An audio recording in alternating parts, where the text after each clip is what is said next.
Hi everyone, thank you for coming. I'm going to be talking today about controls to confidence, why security programs fail without adoption. But honestly, this security programs part can be a fill in the blank because this can apply for many different things. My name is Ashley Rivera. I'm the Data and Automation Director. I also do advising in a river of data, and I do speaking at Trimble, a construction software company. Today, I'm going to talk about why change management matters. I'll talk to you a little bit about my journey, how I got into this and how I learned about it. Turning resistance into trust, how culture truly changes. I have looked at many change management methodologies and I like ADKAR. That's the one I'm going to focus on, but I'll mention some other ones that you guys can look at. How you can do your own culture shift, and I'll share some lessons and resources. By a show of hands, how many people feel like their challenge when implementing change is based on lack of trust in the data? What about low tool adoption? They're just not using it even though we implemented. Fragmented ownership, everybody is involved but nobody wants to take responsibility. Yeah. And then what about leadership disengagement? Okay, that one is also tough, but we just have to speak their language.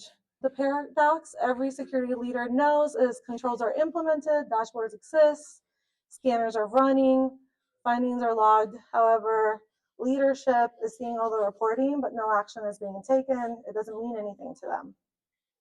Most of the time, tools are not the problem. Something else is breaking the system. I'm really going to focus on architectural decisions that build trust, governance models, and adoption design. This will help you guys with tool adoption. I do have a disclaimer. This does not work on your spouse. It won't work on your children. It won't work on your parents or siblings. They don't care. There's no change management for them. That I've learned the hard way. Why change management matters.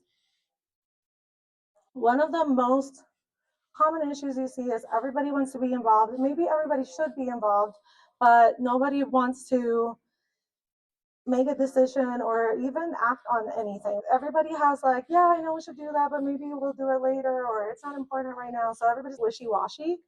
I'm going to compare it to a situation that I'm dealing with. We have these big machineries are operated by our operators, and they are supposed to be doing equipment inspections to make sure that machine is safe before they drive it. We have the safety department involved, the equipment department involved, and the fleet management team. All three are involved. They're all making decisions about how these inspections should be made and what the rules are. But if you talk to all three leaders, everyone has a different rule. When we started talking to them, some of them would be like, oh, if they do an inspection for that day, then I don't care. And then another person would say, no, every operator that touches that machine needs to do an inspection that day. Now I have to show data that's giving conflicting information because to one person this is compliant and to the other person it is not. It becomes a big problem when everybody has their own rules and their own data that they want to follow. Poor data architecture. Sometimes you use different tools and what ends up happening is there's the same definition to you but not to other people. On one tool you'll end up seeing, okay, this is a high vulnerability and this is critical. So by these two things saying different words, then leadership is going to say, okay, then I don't know which one to believe. It's different. To us, it may mean the same thing, but to them, it doesn't mean anything. There's conflicting information. There's nothing to act on. So that's another place where it presents itself. A recent experience I've had with that is something as simple as head count. We had 3 different numbers for head count because finance would say, okay, it depends on how many checks we ran that month. And in, for example, HR, they know what's going on behind the scenes. They actually had a whole different number because they're like, well, this person's on vacation. So that's why they didn't get paid because it's unpaid time. Everybody has different numbers, different sources, and these meetings are starting with, is the data right in the first place? No one can act on it because they don't know. Low tool adoption. When I implemented BI at our company, initially I created that headcount report. I did it, I automated it. They were doing it every week manually. It was taking maybe 30 to 45 minutes. The only person that was using the automated report that I had seen was me. 10 views, all me. Nobody was using it. I couldn't understand what was going on. And I was like, hey guys, like it's automated. What's going on? And they're like, I know, but I like this way better. They like doing their spreadsheets more. Data becomes truly powerful when it's trusted and acted on. So you need to believe in the data, and it's essential to drive real decisions. So how do you start turning that resistance of like, yes, I have the tool, but I'm not going to use it right now, into trust? The first thing I think we need to understand is the people. And I think that what's really ironic is we probably all chose jobs that are behind a computer for a reason. And then we end up having to deal with the people so that they can use what we have built or what we're trying to do. Something that I've learned that sticks with me, and I can see it now a mile away, is that when they start resisting is because they're feeling lost. Most loss can be discomfort, right? There is a new tool, they don't know how to use it, they're feeling a little incompetent sometimes, so they're like, I know this better, so I'd rather do this. And sometimes they're losing control. Maybe before they were able to have make a decision, and now they can't make it anymore because now a system is blocking them or somebody else wants to review something. So when you understand what people feel they're losing, you can design a system around it. Where does security adoption most often break down in your organization? Getting initial awareness and buy-in, is that where you guys feel like you have the most problem? Getting people to be like, okay, I'm going to go ahead and do this. Yeah. Building genuine desire to use the tools. Nobody wants to use it at all. They just don't care. Giving teams the ability to act on findings and sustaining the behavior after go live. How culture truly changes.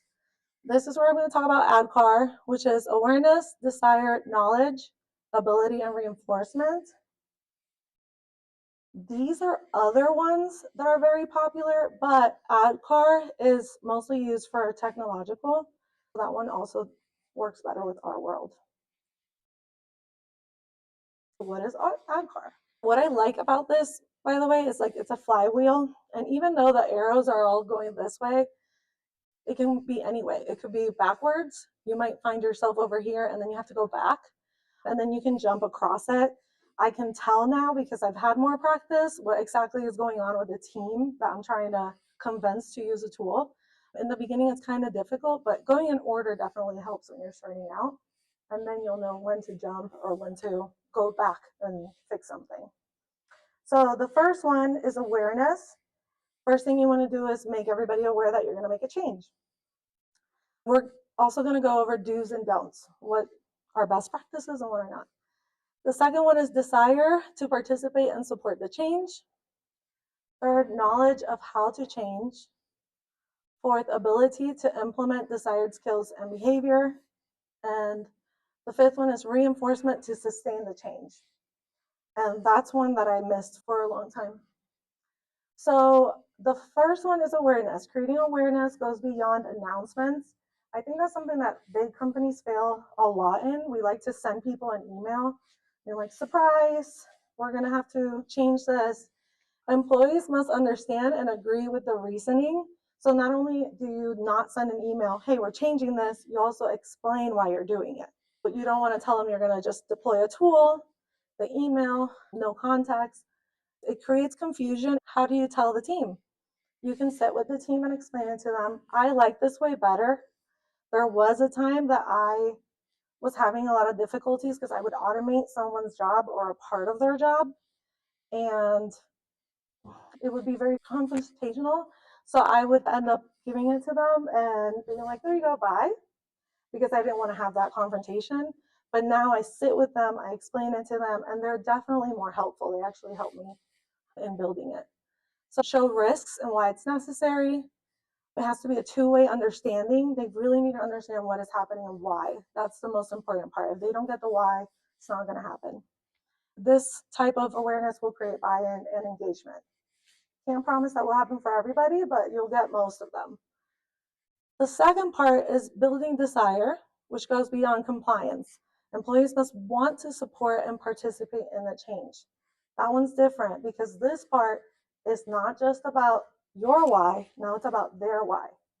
Why would they want to do this? So now you got to get in their heads. And now is where those relationships matter. So it's very important that you have built relationships with them so you can understand what motivates them specifically. Not everybody has the same why. Mandated compliance does not inspire anybody. Top-down mandate, paper compliance, you'll get a lot of pencil whipping if you do that. Like if you're like, okay, you have to fill out a form, people will just fill it out, but they're not really reading, they're not really trying to do anything to actually change. They'll invent ways to make things more difficult. That one's really fun. I don't even know where to start. I have found so many crazy workarounds because somebody doesn't want to do a process that's automated. It's crazy. And then you also want to understand why they're sabotaging it, because sometimes it goes into the other steps we're going to talk about. Teams just go through the motions, they end up being negative, they end up doing passive resistance, and they'll do their minimum effort. They end up actually kind of sabotaging your whole implementation. So how to do this? You want to make sure that you have a champion. So you find somebody that has a why that aligns with you, and you want them to be very intentional. You want them to have connections with people because they can influence others. Normally, you're more influenced by somebody that's part of your team instead of somebody that's external or above. You want to make that personal benefit made visible. You can't always be promising, like, oh, you'll get a promotion or something like that. But sometimes you could be like, hey, you'll get more productivity, or now you'll have more time to focus on training. There's always something that that person will want that will help them in their careers too. Then those teams start changing and they'll become your biggest fans and advocates, which it does happen. It takes time though. This is not going to happen tomorrow. For me, I think it took like 3 years to get for me to feel like, wow, everything's really changing. I think it could have been faster if I actually had known this. Knowledge. Providing knowledge goes beyond information dumps. Have you ever gotten like that long email of all the instructions and they're like, good luck?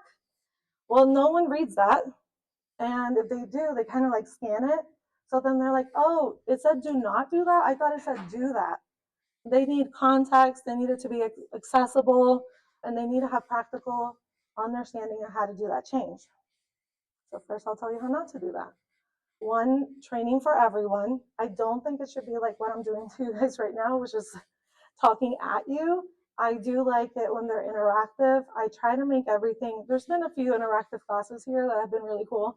But I try to make everything, like if it's a system adoption, I make it so that they have like a demo and they can play with it and do whatever they want. And if they're a little unsure and they're like, what do I do with this button? What's going to happen if I click it? I'm like, we'll find out. Go ahead and do it. So it gets them comfortable with it. You don't want to do too much at once, and you want to make sure that it's a practical application and make those resources available as well. It's important to make sure that teams know what done looks like at the end and what success is. I find that sometimes because they don't understand it, then they also won't use it because they're like, well, I did it, but nothing happened. People want that, like, yay, you did it, notification sometimes in an email, right? Like they need to understand, when did I do it right? You want to clear success criteria. Documentation is not just the instructions. I do a lot of videos and they watch them, which is pretty cool, but I make them short. These are 3-minute videos. I think anything past 3 minutes, they don't care. And then being role specific, this is what's going to be your part of it, and this is going to be your part of it. That really helps a lot because everybody knows what they're accountable for and what they have to do. Building ability goes beyond knowing how. So this part sometimes gets a little tricky because you will notice that when you're implementing something, there are people that can't keep up. That's kind of a harsher way to maybe say it, but you're teaching them this new system and they're just not getting it. I'll teach you some ways to handle that as well. Employees need confidence, practice, and competence to actually perform the change. They won't be able to do it if they don't have the ability. Sometimes you'll have someone that will actually reveal to you like that your process is actually complicated, which is pretty cool because you end up learning like, oh, I did overcomplicate that. I don't know why I did that way. But other times you can, while you're doing an interactive training, you can tell that they're just not getting the information. What I would say for that is you want to make sure that you get with their leadership and maybe find a different thing that they could do with that process or just within their role. Because sometimes you do have to remove people from that process. Knowledge without ability, theory without practice. So you don't want to tell them theoretically what they should do. You want to make sure that they can do it. Confusion and no safe space for mistakes. If you shame them, you'll see that they will never come to you again and they're just going to mess everything up. Work not being done, gaps between understanding and execution, and barrier blocking performance, which is what I said when you notice that you complicated it too much, or sometimes you're trying to put a bottleneck, someone that needs to approve, and that's a mistake because that person maybe didn't need to be approving. Somebody could have made that decision without them. Make sure you remove those obstacles. You create that muscle memory by practicing, and then that safe space to ask the questions. Reinforcement. This is a very important part that I was missing for a long time. And I think that's why sometimes I would see everybody was with it. And then all of a sudden it'd be Monday and we got amnesia. And I'm like, what happened? That's because nobody was keeping track. No, there were no metrics. No one was reinforcing this. Reinforcement goes beyond initial implementation. Employees need ongoing support to sustain the change and prevent reverting to old habits. This is how we react to implementation and how it goes. And this is what's going to prevent your people, right, when you're implementing, from falling right here. And I think what you end up noticing is you'll end up having somebody that's like, okay, this is cool, right? I like it. Then it gets a little difficult for them. And now they're starting to sneak, right? They're doing that old system again. Well, some people get stuck here and you can't get them out. I think it's kind of ironic that most people act this way because they're feeling loss, and you kind of can compare it to a grief cycle. I think that's pretty cool because I love data. People sometimes go to denial, anger, bargaining. I think some people get stuck right here, right? It's really interesting that those two kind of correlate because I think it has a lot to do with that loss they're experiencing. So reinforcement, when you go live, that does not mean you're done. No ongoing support or adoption monitoring. Make sure that there's somebody always available to support any questions. Old habits always creep back, and then change becomes temporary. So you'll notice that they do it for like 2 weeks and then we're back at it.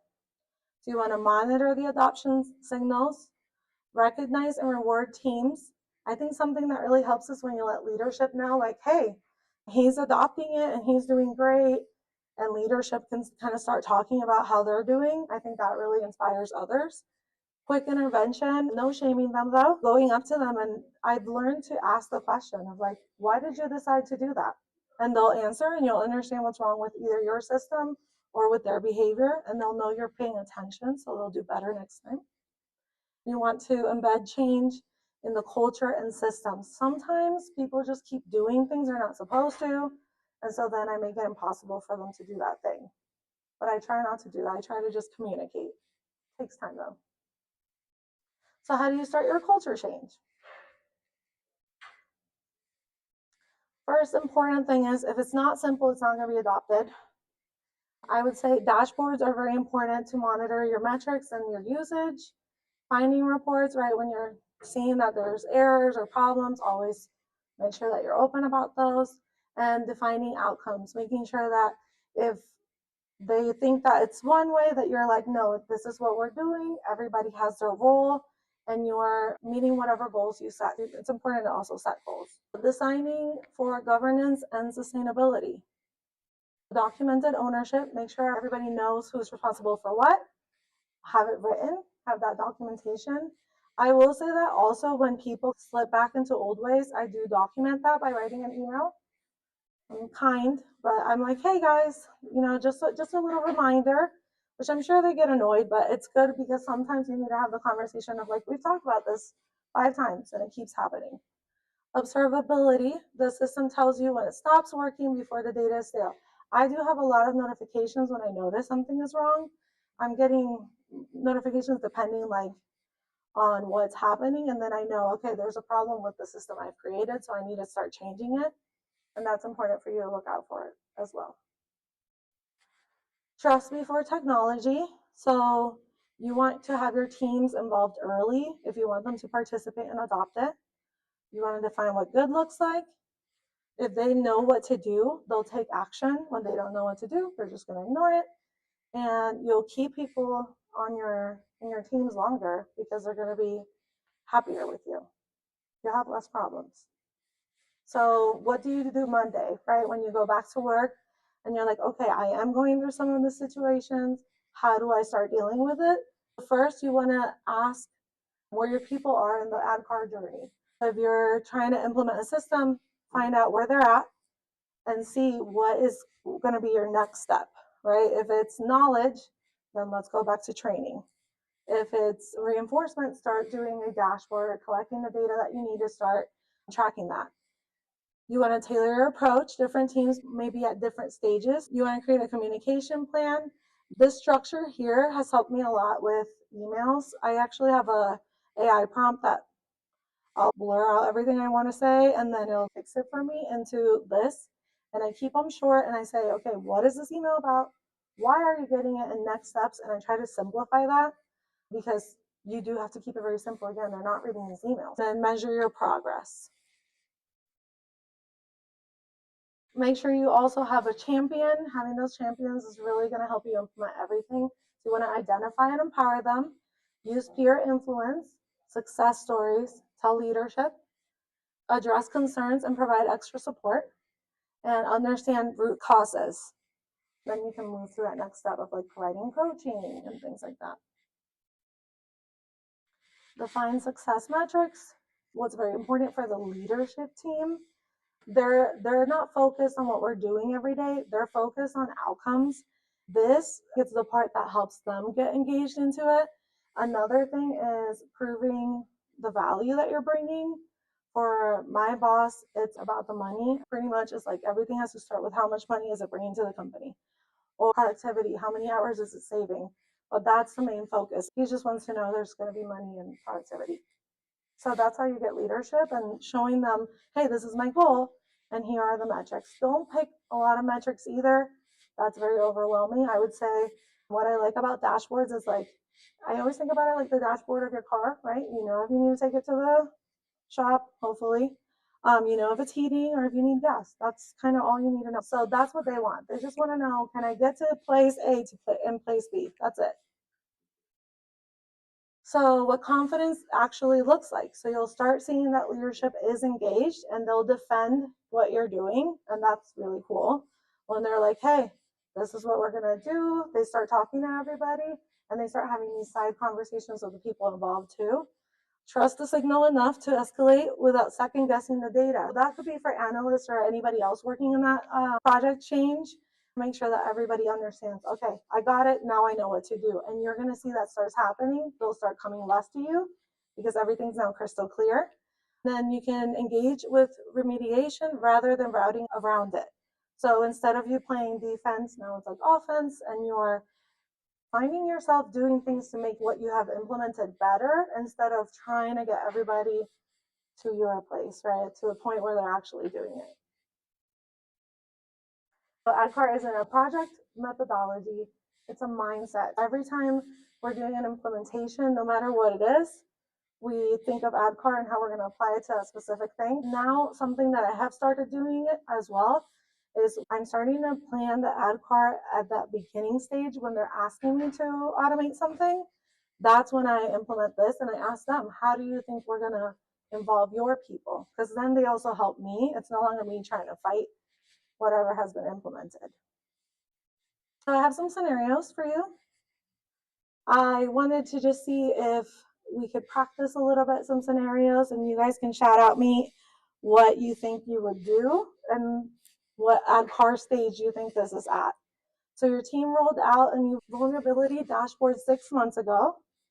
Adoption data, 0 logins last month from engineering, 2 from leadership, 40 from the security team who built it. Leadership is asking whether to kill or mandate it. Anyone want to take a guess of what they would do next? Also, we could all have very different perspectives as to what we would do next as individuals, but there's kind of a right answer.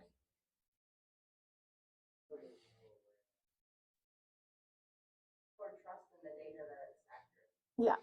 So I would say the same thing. What will you do next?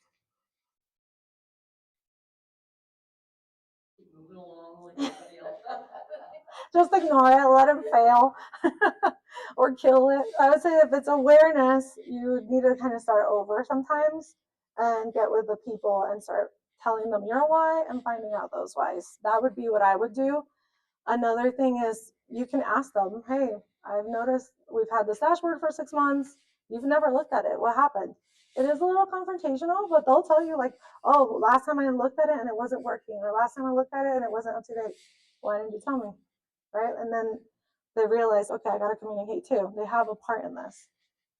Scenario two, you discover engineering managers are maintaining a separate spreadsheet to track security findings because they don't trust the scanner's severity ratings. It's been going on for a year. The spreadsheet is actually pretty good. Anyone?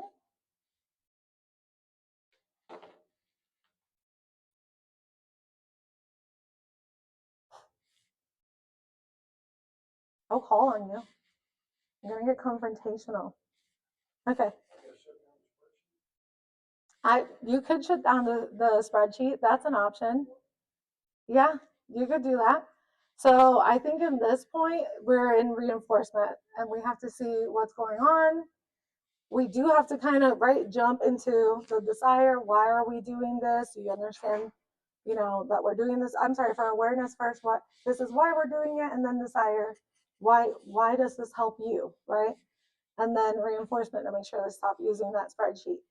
I have blocked things like that from happening before. Like I've downloaded a copy, archived it, and just been like, it disappeared.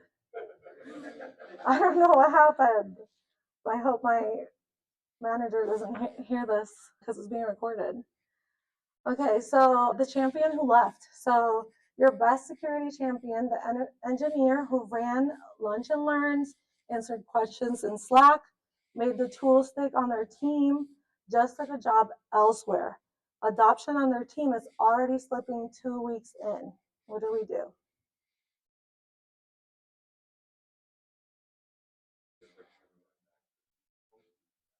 Mm-hmm. We need a new champion.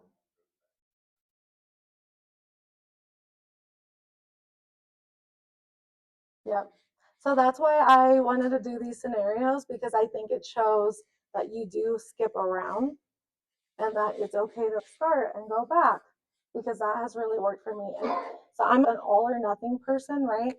If I'm trying to, like, for example, save money, I'm like, I can't spend $1 on anything else, right? Or if I'm trying to lose weight, then it's like, I can't eat anything except lettuce. It's nice to have something so flexible. And when you keep that in mind, like it really just, it's like, okay, I know what to do next. And it really helps you keep everybody in the same place. The mandate from above. Your new boss just announced that starting next quarter, every engineering team must resolve critical findings within 48 hours or escalate to VP level. No discussion, no input gathered. You have 60 days to make this land. Good luck. Yeah. So I think that was hard because it's also your boss that's doing this. I will say I have really good leadership at my job, and I've talked to them.